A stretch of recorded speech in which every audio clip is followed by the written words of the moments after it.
that is, or anything you feel comfortable sharing?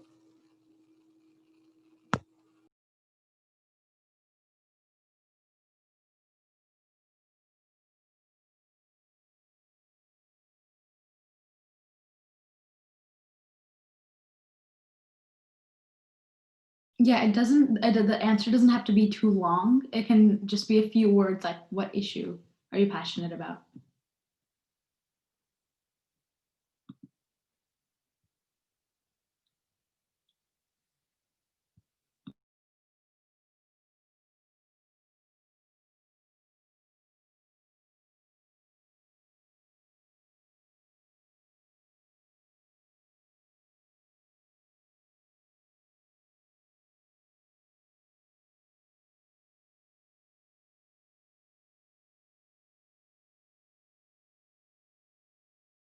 We're seeing some great answers. So if, everyone could just type a really quick short answer in there, that'd be great. We just really want to gauge and see what you guys are interested in. So.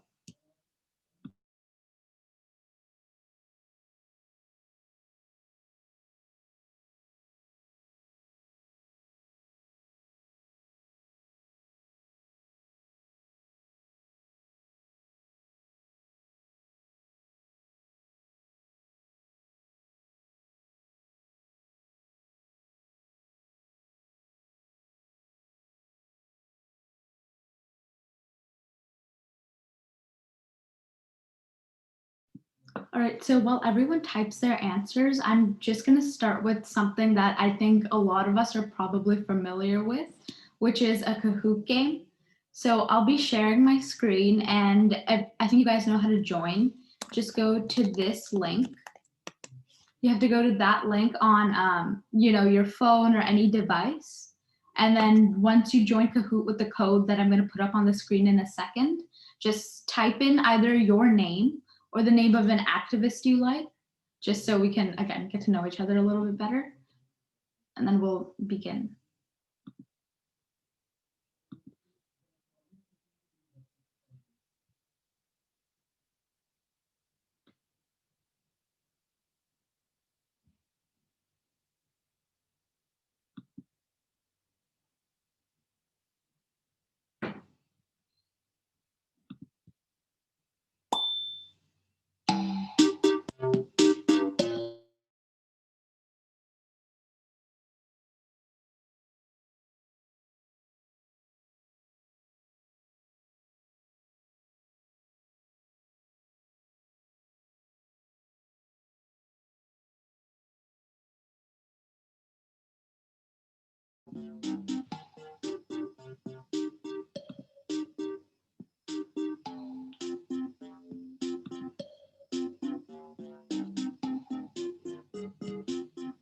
Yeah, so can everyone see my screen? Just give me like a thumbs up or something if you can see my screen. Okay.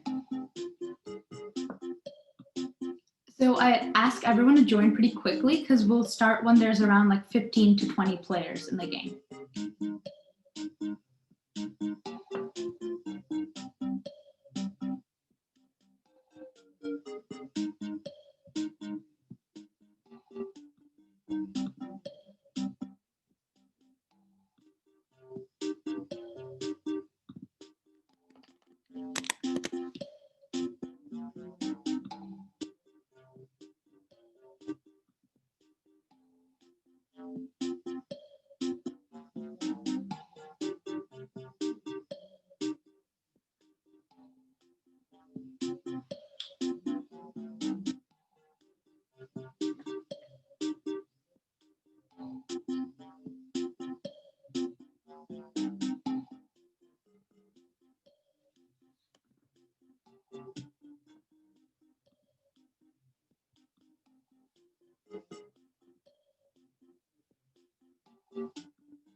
We're almost there, so just make sure to quickly get on.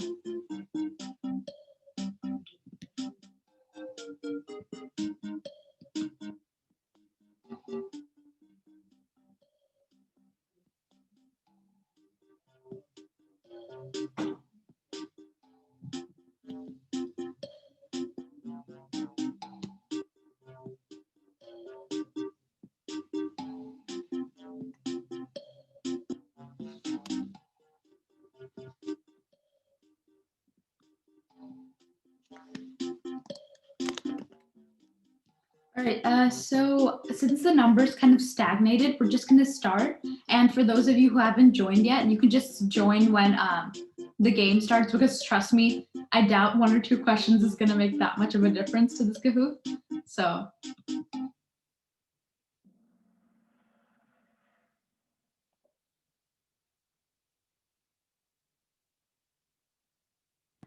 Okay, so question number 1. Before what year was the voting age 21?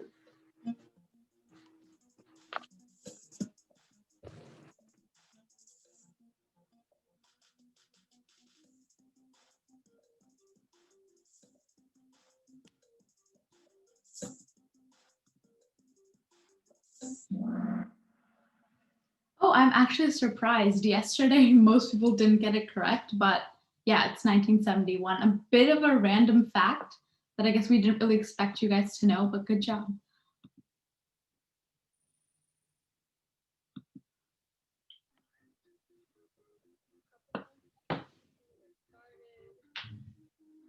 So next question, what percent of the electorate are Gen Z and millennials? So what percentage of voters are Gen Z and millennials?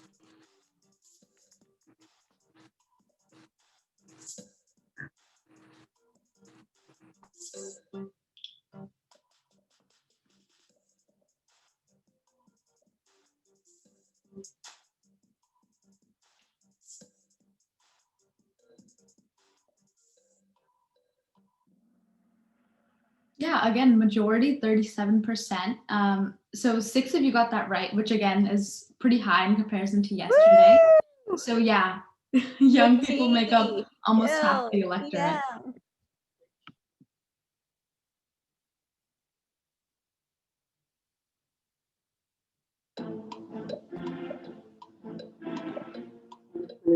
Election.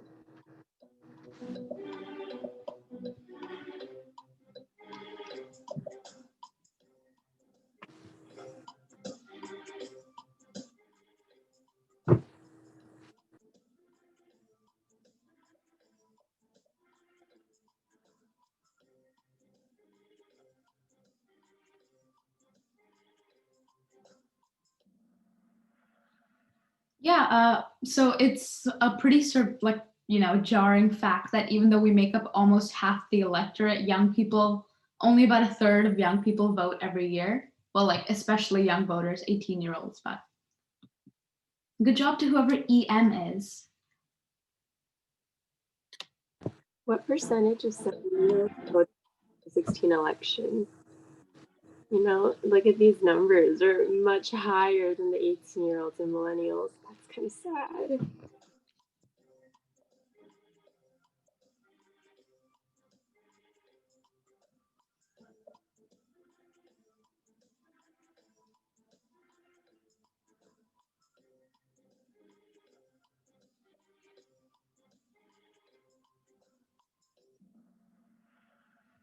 Well, only 1 person got it correct, but yeah, a bunch of you went for the like lower side. Most of you went for 60%, but no, older voters vote a lot more frequently than younger voters. So All right, EM. Again, not entirely sure who that is, but nice job. Yeah. You all should probably know this, just because I'm pretty sure everyone here is pretty close to voting age.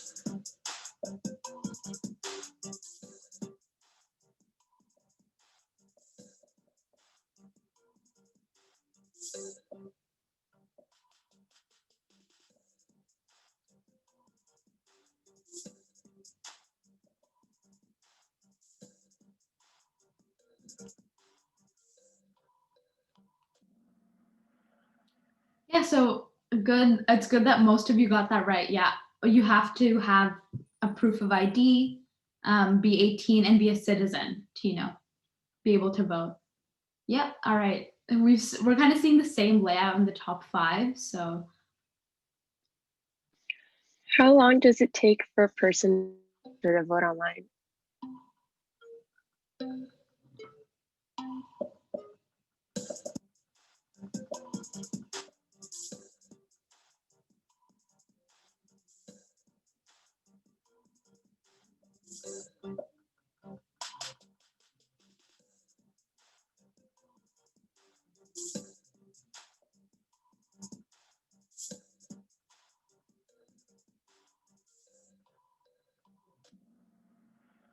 yeah, again, this is definitely a very different like breakdown than yesterday. Yesterday, most people got that wrong. But registering to vote online is super simple because all it requires is some basic information you probably know about yourself, like your age, your address, the last 4 digits of your social security number. And yeah, it takes basically no time. You can pretty much register to vote when waiting in line or something. So What percent of millennials identify as non-white?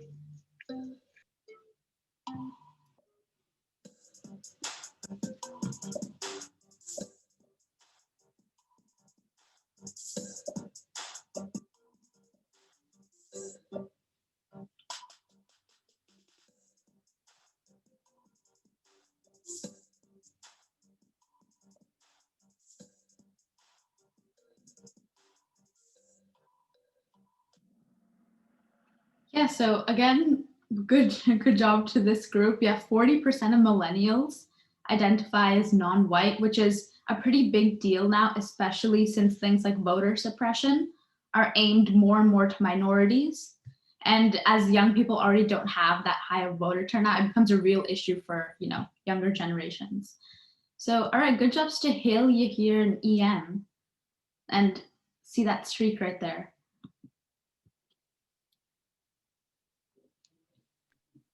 In which states do felons permanently lose the right to vote?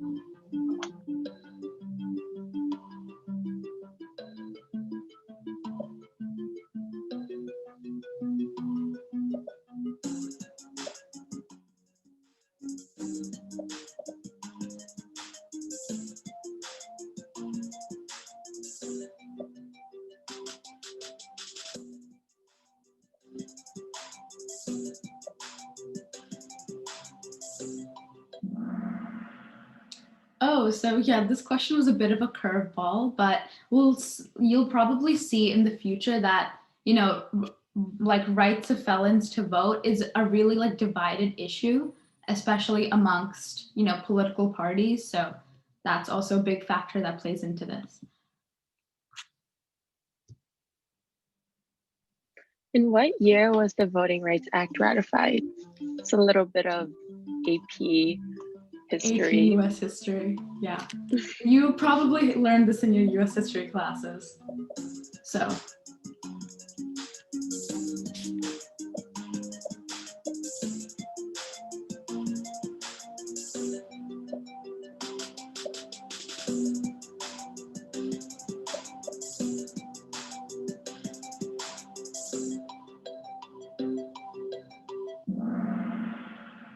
okay, so it's good that most of you, like a fair amount of you got that right. Yeah, so the Voting Rights Act is super old, but again, it's become a more contentious issue in recent years, especially with, the landmark Supreme Court ruling on Shelby County v. Holder. So you guys want to learn more about that, definitely research it.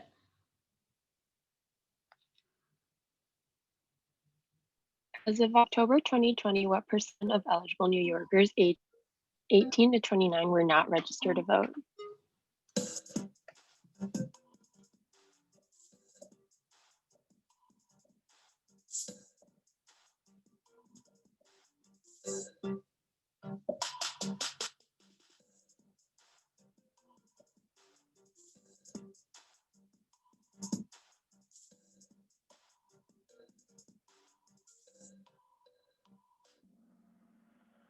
Yeah, so over a third of young voters aren't registered to vote, and you have to take into account that that 37% is probably higher for like a lot, like 18 to 29 is a pretty large group.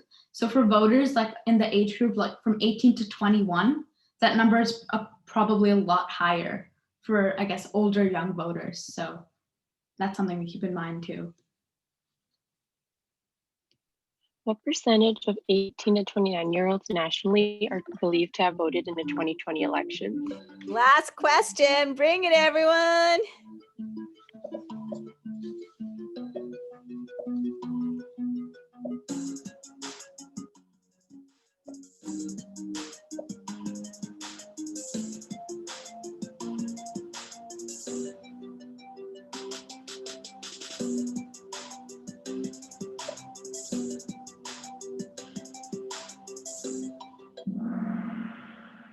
All right. Again, a little bit surprising that most of you actually went for the lower end of the spectrum. But yeah, around 52 to 55% of young people voted. Again, it's still kind of shocking just because of how, important this election was. Even though it's a higher turnout, that still only means about 1 in 2 young voters voted. So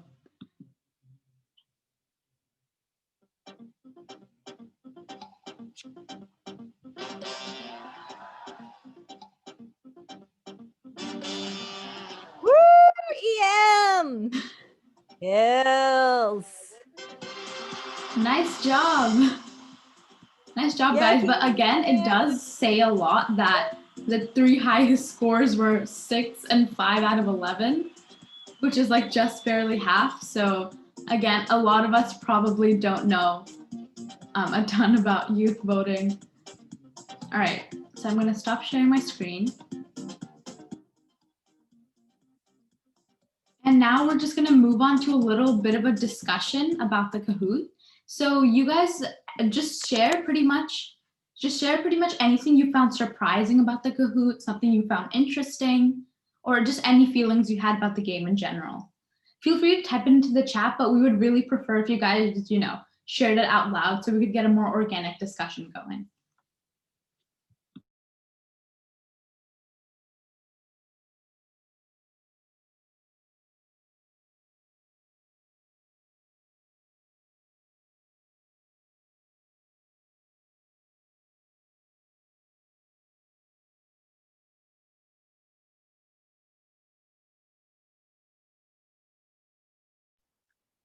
Yeah, so, just to answer the question for me, it was really shocking when I learned that only half of, 18 to 29-year-olds voted this year.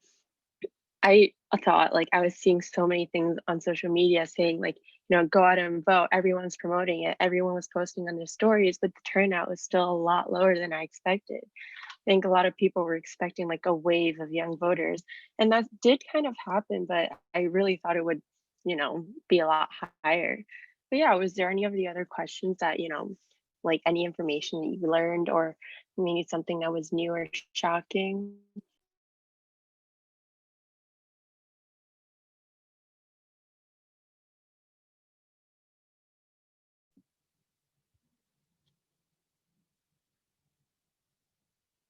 Or did anyone notice anything, that like, especially in the comparison of older voters to young voters?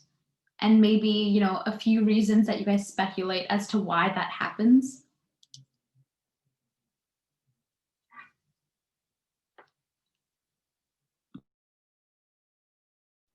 And I mean, even think about it in terms of, you right now, we're all seniors. Well, I'm a senior and you're all seniors, but like in the next year, or maybe even this year, you will be turning 18 and you'll be, able to be eligible to vote. Um, why do you think, if you aren't really thinking about registering, why is that? And why do you think, it's such a drastic difference with the older generation? But if you are 18 or you're turning 18 soon, I highly advise you go and register to vote. Yeah, and if you're not 18 yet, you can still pre-register if you're 16 and up. And that means the next time an election comes around, you don't have to worry about registration and you'll be able to vote, right out the gate. So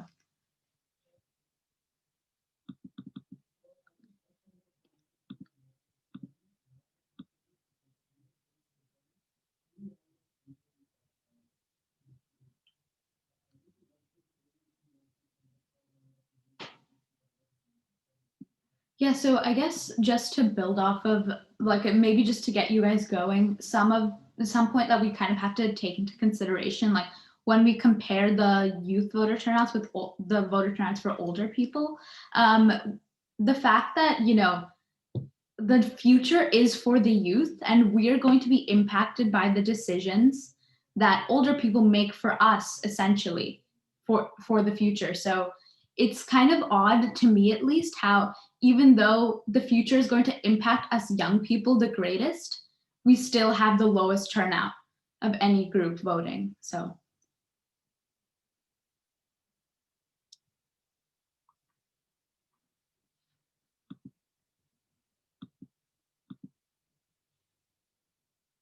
again, guys, feel free to like type stuff into the chat. We can always read it out loud. But we just really like to, get your guys' thoughts on the Kahoot.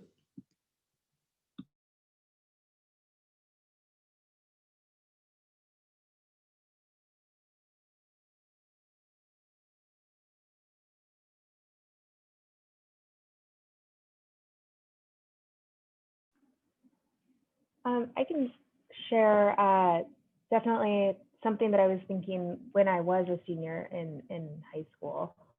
Then I come from Oregon, which is consistently goes blue in presidential elections, much like New York.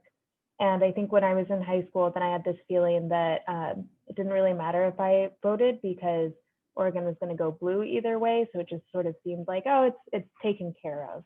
And it wasn't until much later that I sort of understood how important those local politics are for a lot of the things that concerned me. Yeah, we're actually going to be delving into local politics and municipal elections a little bit later. But I thought what you said was super important, especially because of how it relates to an election all of us probably were very shocked by, the 2016 election. And the 2016 election, the turnout was just over 50%, which is fairly low. And a lot of that turnout was because people thought that because of all the polls circulating, taken by news sources that predicted that Hillary Clinton was going to win by like considerable margin, a lot of people kind of took that for granted and thought that if everyone else is going to vote, then I really don't have to. And, that mindset kind of leads to low voter turnout and results that the majority probably isn't in favor of.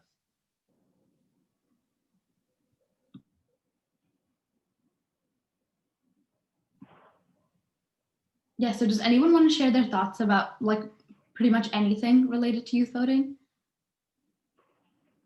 If not, I think we can move on to the next section. So in YVOTE, we have these things called action groups. And pretty much what we do is we've got action groups focusing on like climate justice, gender justice, racial justice, criminal justice, among many others. So basically what we do in those action groups is instead of studying issues in a more like general manner, we really hone in on the specific issues we're assigned to or that we pick.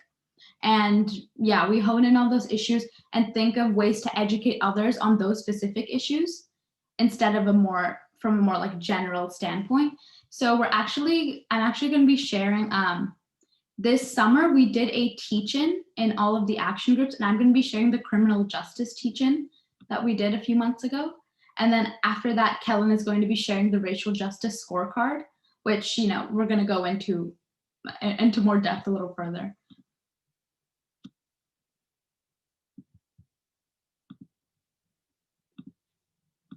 Can you guys see my screen? All right.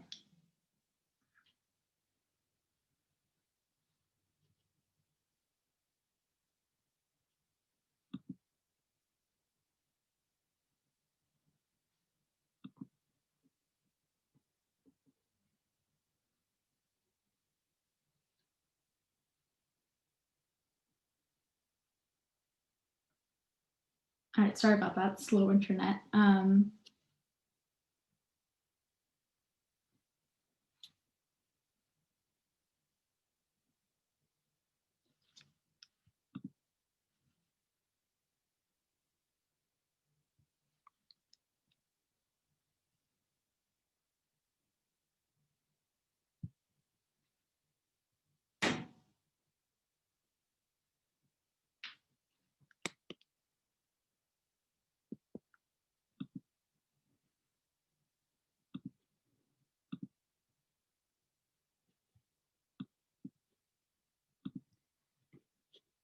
Okay, finally. All right, so this is just, I'm not going to have time to share an entire presentation, but basically at the beginning of the presentation, we gave a pitch just about why criminal justice was so important.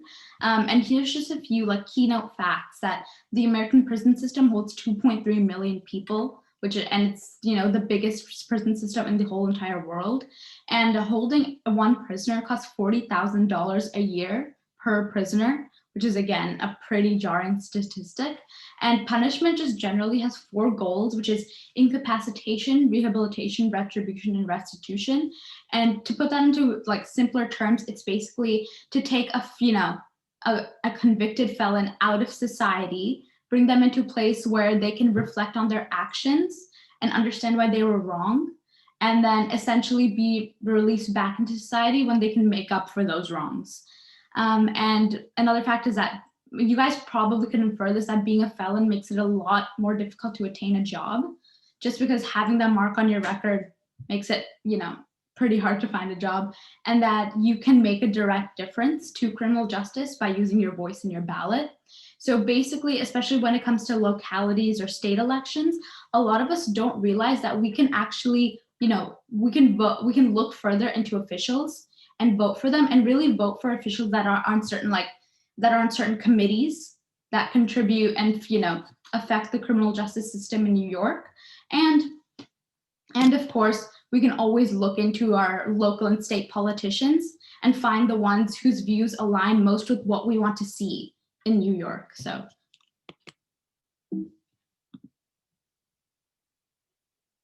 why should you vote if you care about criminal justice? Here's just a few numbers that obviously, you know, private prison populations are like at basically an all-time high, and criminal justice is greatly affected by, you know, other factors like race, education, wealth. So it definitely has a huge impact on us, even if we don't realize it. And the way it kind of has an impact on us is that the criminal justice system, if the criminal justice system isn't up to par, essentially what's going to happen is felons aren't going to be able to attain jobs. They're not going to be able to live in stable homes. And this essentially is going to lead to more recidivism, which means the felons are going to commit crimes again and again. And because of that, just because of higher recidivism rates, it's going to lead to more unsafe neighborhoods, which is counterproductive to what we all want. So you can really make a difference with your ballot when it comes to criminal justice reform.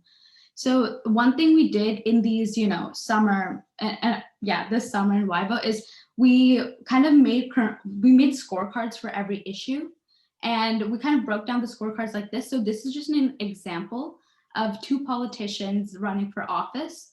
So the way scorecards are structured is we've got issues on the side, and then right here is what, these politicians' stances on those issues. So for example, we have police reform or abolition, and then Suraj Patel wants to demilitarize law enforcement and thinks that the excess funding from doing that should go to schools, whereas Carolyn Maloney, her track record, like in the early 90s, she wanted stronger criminal penalties for juveniles, and she wants there to be more accountability for law enforcement misconduct.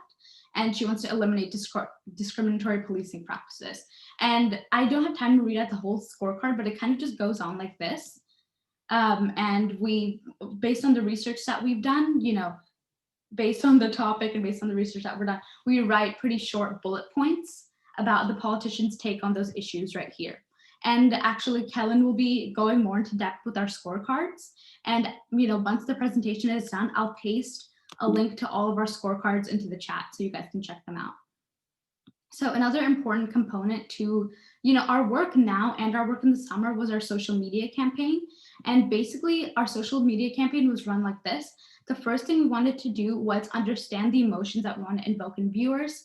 Then we wanted to decide what platforms we can use to promote our cause and extend our reach. Then we would design posts for the page, and then we would plan what we post. So these are just a few sample posts that we made.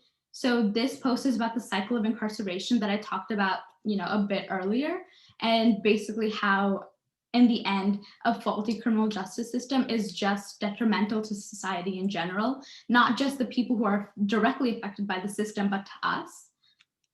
And yeah, there are just a few things about this. It includes bright colors, has smaller facts and graphics, which just make it really attractive to the eye. And this is another sample post about the prison industrial complex. It's a little bit more information heavy, and this isn't the whole post, but again, posts like this are super informative and yeah, just helpful. And then another post is how does criminal justice disproportionately affect minorities? And it includes a lot of the elements we talked about earlier as well. And just something that you all can do is you can actually contact your representatives. Again, after the slideshow is done, I'll post a Google Docs link in the chat where you can basically find out more about your local representatives and how to contact them. And even though we're young people and we can't vote, it's important that we should be able to reach out to our local and state representatives and ask them about what they're doing to make a difference, so we can really push them to actually make a difference in the issues we want to see a change in. All right, and I'm pretty sure that's it. So I'm just gonna let Kellen take it away. If you guys have any questions, please type them to the chat and we'll share them, later. All right.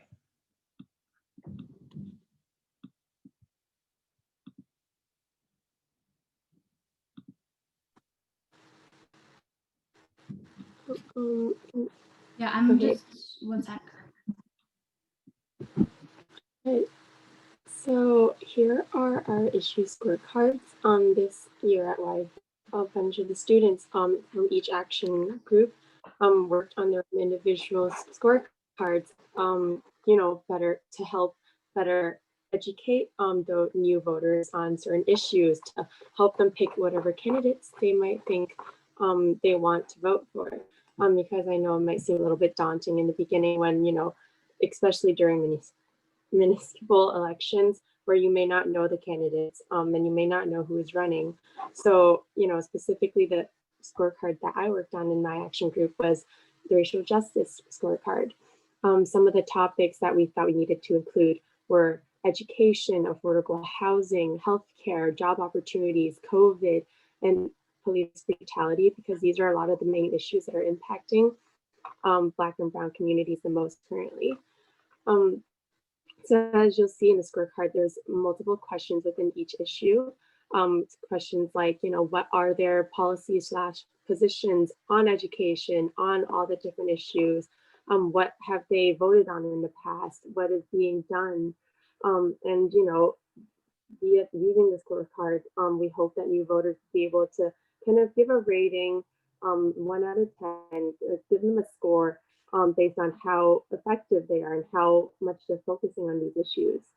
So if they were to, if let's say Biden were to be like the subject of the scorecard, and we gave Biden a 7 out of 10. This is just random, it's not the actual score, but a 7 out of 10, maybe he's, kind of a good candidate, but, maybe not that much, like he isn't really focusing on education for Black and Brown communities.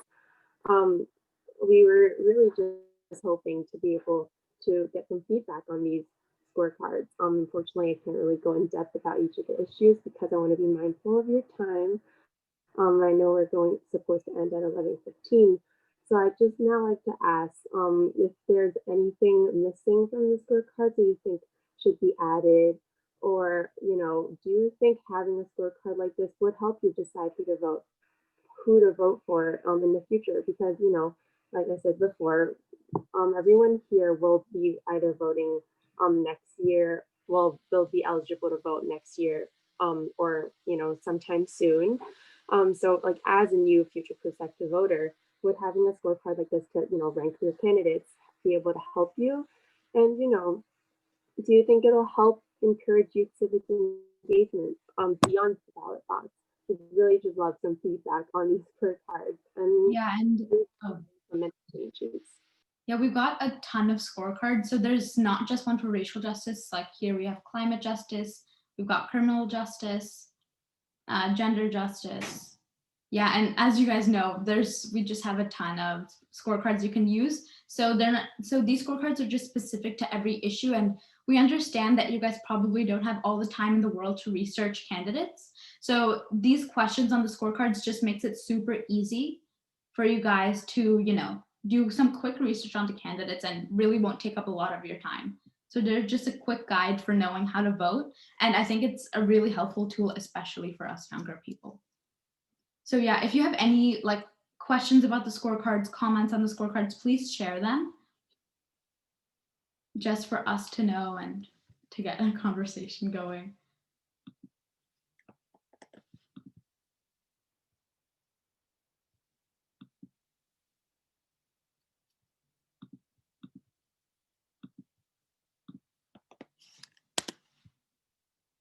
I actually just pasted the link for the scorecards into the chat if any of you guys want to check them out.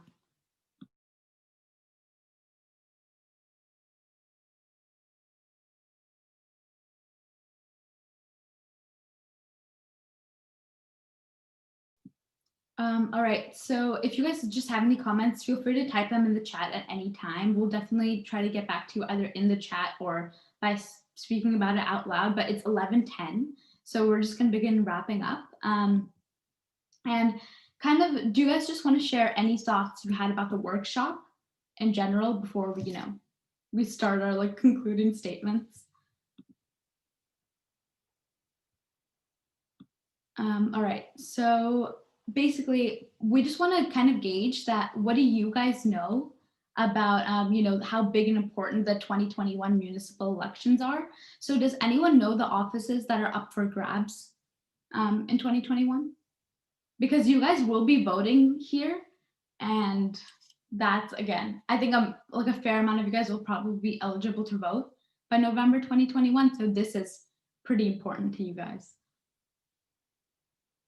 So just the names of the offices, local offices, things like mayor. Anyone know anything else kind of in that vein?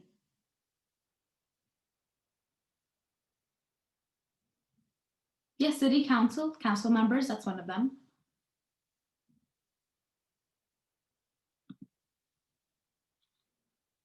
There's another one that starts with the C that's pretty important.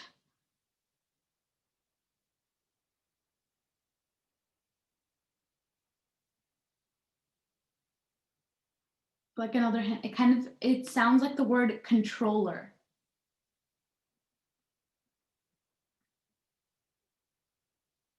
All right, well, I'm guessing a lot of you guys probably don't know a lot about more local elections, and that's totally fine because a lot of young people probably don't know about them.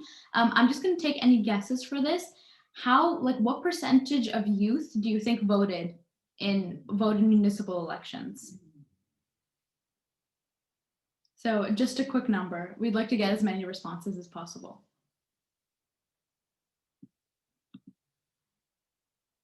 All right, it's 15. I can see that we're not exactly optimistic yet, but let's see if that changes. And as you guys are typing in those guesses, I'll just go over why the 2021 municipal elections are so important. So basically, this is one of the biggest municipal elections New York has had recently. We have the mayoral seat up for grabs. The comptroller is being reelected. The public advocate is being reelected. 4 out of 5 borough presidents have to be elected, 2 borough district attorneys, and 36 out of 51 city council seats. And a lot of these things, as you guys know, probably happen because of term limits. And yeah, it's a really big municipal election. So, okay, I guess since we aren't getting any more guesses, you were pretty close. The turnout's actually a bit closer to 17%, which is still remarkably low, since a lot of youth probably don't know much about municipal elections. But that's what we're here to help you guys with today. So like in recent years, municipal and state elections have become of like utmost importance, because yes, federal elections are usually what are like in most news, like most major news sources and things like that, but they really aren't what impact us like everyday citizens the most. Even though the federal government is obviously like extremely important to the US and especially international affairs, the things that affect us on a day-to-day basis are actually more so governed by local and state governments. So this is like, especially this big an election, is really a great opportunity for you guys to go out there and make a difference, because it's, you know, as we gave you guys some resources with those scorecards to, you know, pick your elected officials. And since so many, you know, seats are up for grabs this year, it will really change the political climate in New York for years to come. So, and if you guys want to type any comments about how you think the political, you know, landscape in New York is going to be changed because of this election, then feel free to type that as well. So just quick question for you guys. Do you know your political representatives? Of course, there's no shame in not knowing, because most adults actually don't know this, but I just love to hear if you guys do know who your political representatives are.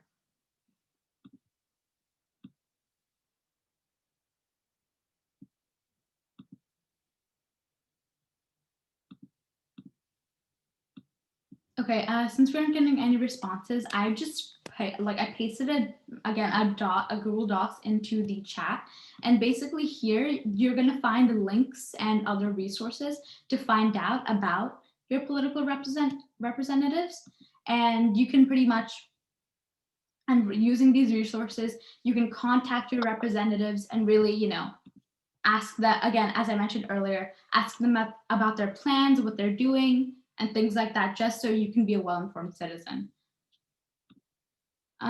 All right, so I guess, does anyone have any further questions or ideas for what we can all do? All right, so quickly to wrap up, to like really wrap up the session, I just want to hear you guys, what are you going to do to advocate for change in your communities? And just, I'd love for like pretty much everyone to comment or, you know, raise your hand and say the answer out loud.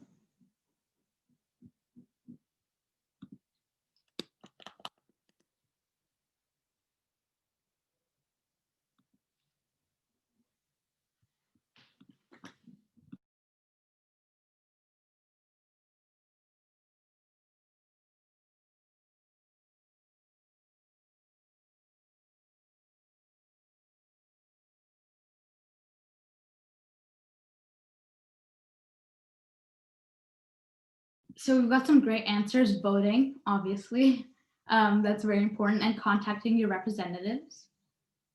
Anyone else? It can be something as little as, you know, educating yourself or trying to educate others, to something as big as, you know, organizing voting drives.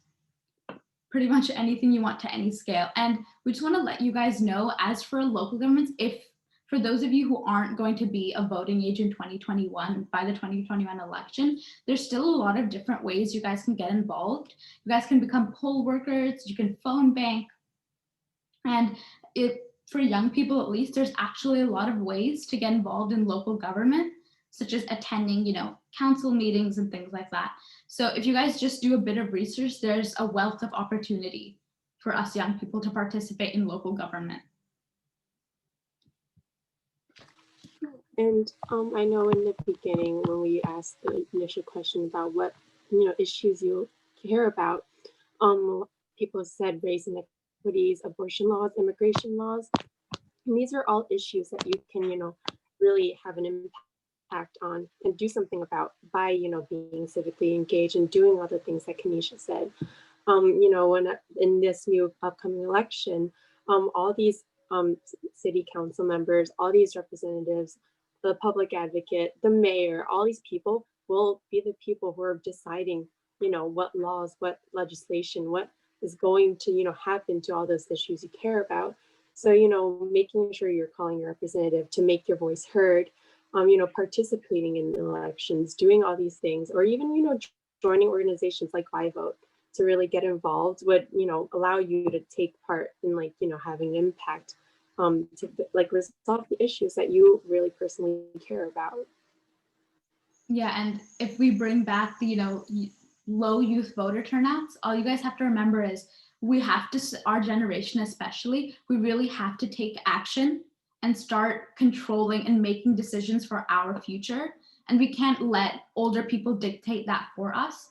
So whichever way you can get involved, it takes very little time, like just, checking, scrolling by the news, maybe through your free period or your break, or things like contacting your local representatives take little to basically no time, and they're just a super easy way to become, a more civically minded individual.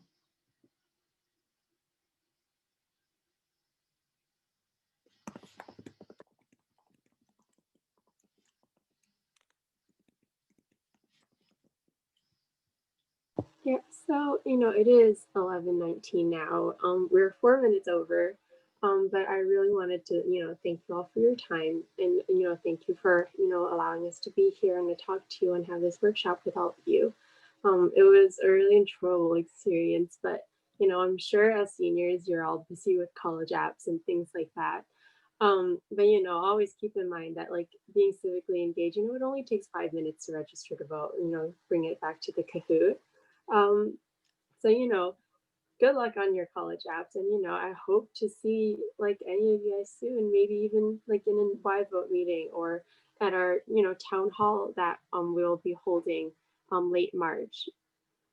Oh, and also a reminder to fill out the feedback form and follow us at YVoteNY. Thanks so much. All right, bye guys. Thank you guys. Take care. Thank you.